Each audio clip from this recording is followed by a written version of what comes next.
introduce positional narcissism, I have started with 3 videos that laid a foundation about relationship as a teeter-totter. We covered the basics of it. We also talked about responsibility, and we talked about entitlement. Today, we begin to discuss my very favorite subject of all time, leveraged relationship. And because it is my very favorite subject of all time, I will have to use a bit of effort to restrain myself probably, but I hope that you will bear with me as we go along, and I will try to cover all the necessary points to help you grasp this without getting too overwhelmed or confused. Today we're going to be talking about the structure and and some of the scientific evidence on behalf of leveraged relationship. And I really hope that this helps you as it has helped me, because I believe that a good working knowledge of leveraged relationship can improve the life of anyone and everyone who understands it and understands how to put it to good effect. My name is Carissa Schalk, and thank you for joining me for this series introducing positional narcissism. Please give this video a thumbs up and share it with friends and enemies alike. When you subscribe to the channel, also be sure to click the little bell icon and you'll be notified when I post new videos. And in the comment section below, please let me know which points you found particularly useful or meaningful, and which points you'd like to see clarified or expanded on in future videos. You can follow me on Facebook and Instagram, and you'll find more details in the description either below or beside this video when you click on More below. There you will also find the link to my online store, and I hope you'll visit and make some purchases. At the time of this recording, I have 1 novel and 2 CDs of original music available. To get a feel for the content, please stay tuned, because at the end of each video, I'll have a brief excerpt from the novel or one of the CDs. And now, back to introducing positional narcissism. The basic structure of leveraged relationship is quite simple. You start with a teeter-totter, you slide it along the fulcrum until you have a lever. Now, I'm hoping that I will be able to get these slides for you as they should, but what you should see on your left is an example of a symmetrical teeter-totter. This is a regular teeter-totter like you're accustomed to seeing, maybe not exactly like this, but the basic idea is there. And it might not look like it is symmetrical, but that's just an optical illusion with the possibility of, you know, a little bit fudged this way or that way. It is basically a symmetrical teeter-totter. On your right, you should see an asymmetrical teeter-totter. And that the fact of being asymmetrical with one side longer than the other creates a lever, and thus we have leveraged relationship. Now, what a lever does is it makes it possible to lift a greater weight than otherwise would be possible to lift. Or it might make it easier to lift something that would otherwise be difficult. We deal with levers every day in our lives. The other day, as I was trimming my fingernails, I was thinking about this and realizing that even something as simple as a fingernail clipper is an example of a lever.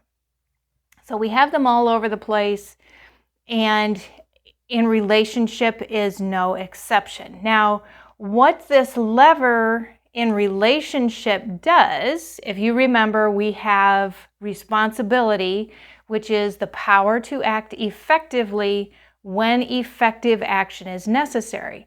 So what a lever does is it allows one side, one party in the relationship to act even more effectively when more effective action is necessary. So this is the idea behind the lever. It allows one person to act more effectively when more effective action is necessary.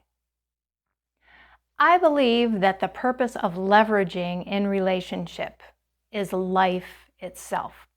Now that's a pretty big statement, I know, but bear with me. One simple, obvious example is the example of childbearing. Again, keep in mind that a leveraged relationship is simply an asymmetrical teeter-totter. So I'm kind of going to use leveraging and asymmetry interchangeably here. So an asymmetrical relationship is a leveraged relationship. Now, there can be a sexual relationship between two men, and there can be a sexual relationship between two women. Either of those relationships would be symmetrical relationships. And we know that neither of those relationships is capable of producing offspring. The only type of sexual relationship that's capable of producing offspring is an asymmetrical relationship, that between a male and a female. However, on the whole, I know it's a big statement to say that leveraging in relationship is about life itself. It's for the production of life itself, the promotion of life. It's for growth, it's for development. That's a big statement to make. So I decided that I would see if I could find some scientific backup. And actually, to my surprise, I found some really nice backup. I was introduced to the idea of asymmetry in nature actually a number of years ago with a novel by Dorothy Sayers called The Documents in the Case, in which a death that had been considered an accidental death was determined to be murder because of the question of symmetrical versus asymmetrical particles.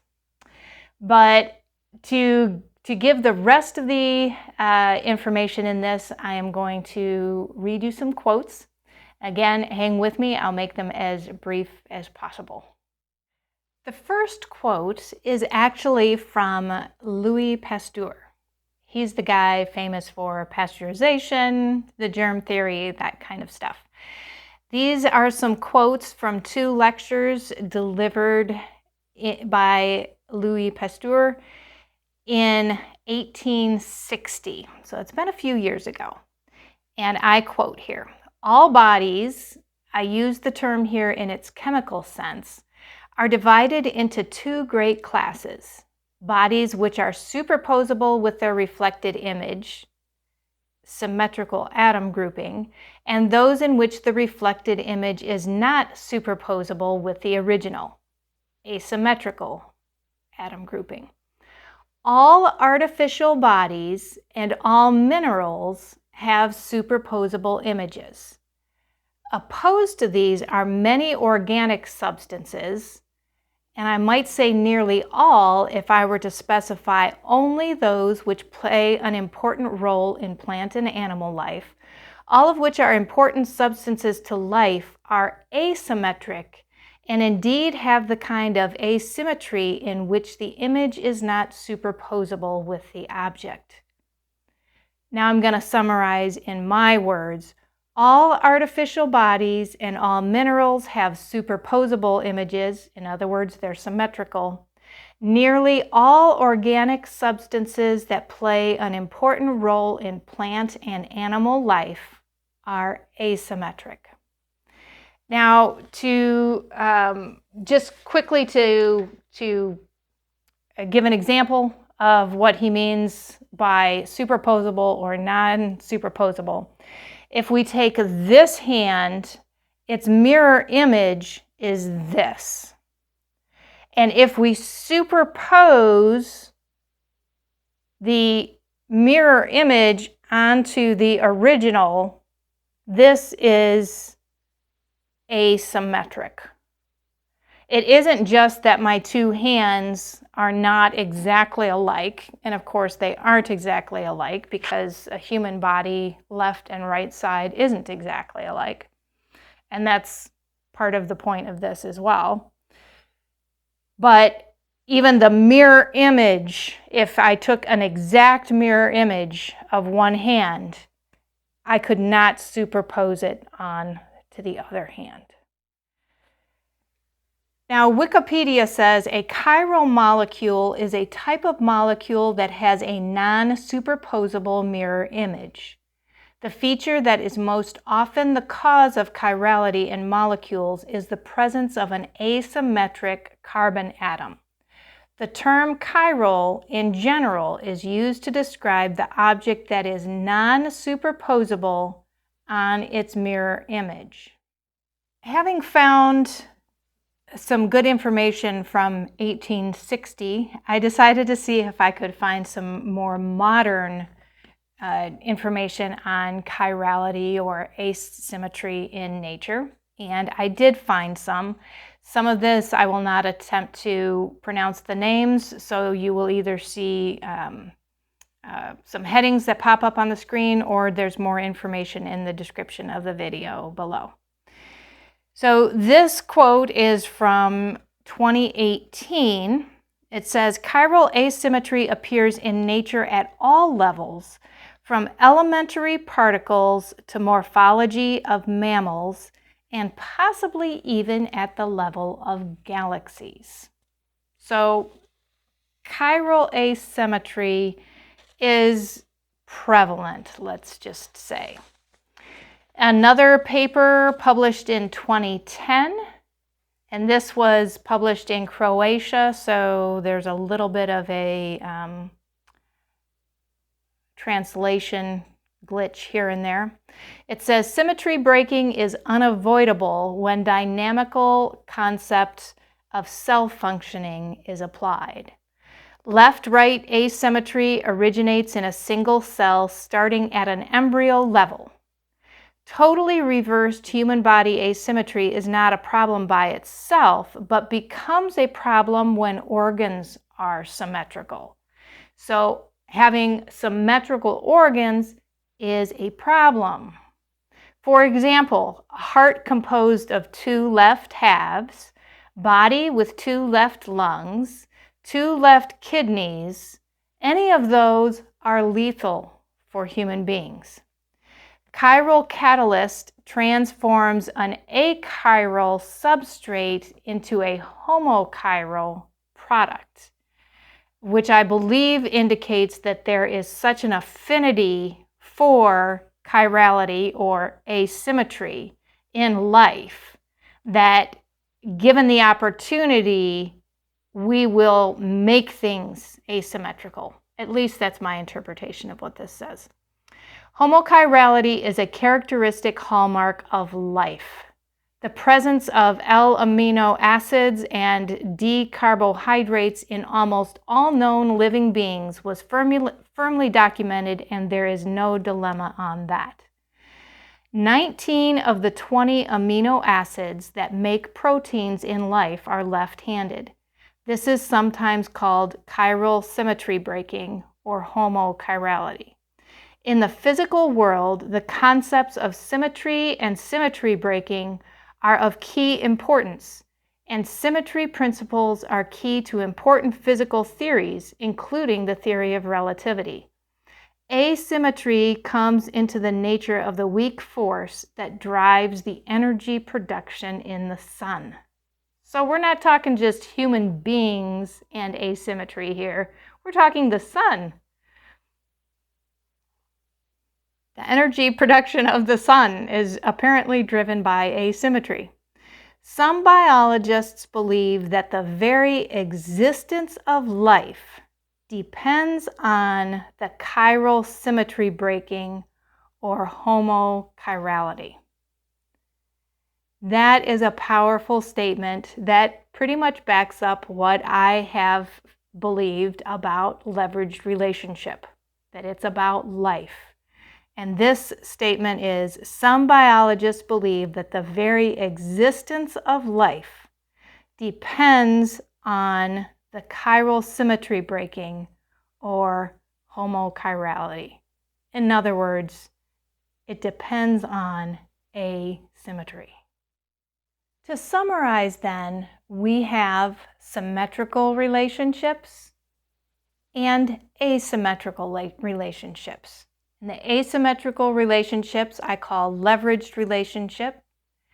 And the purpose of the lever is to allow one party to act more effectively when more effective action is necessary. And this is necessary for the production of life, for growth, development, learning, for so many things that promote life. And we'll be dealing with this more in later videos. And as I said before, that since this is my favorite subject, I hope that I can help you understand it and help you appreciate it as much as I do. I look forward to speaking to you again. And in the meantime, take good care of yourself. You are worth it. You wouldn't give up, you wouldn't give in. So sure if you stayed to the end, you would win. Like a moth flying round this candle you found, and never doubting you could. All that you said, all that I heard, I couldn't believe you meant so much as a word.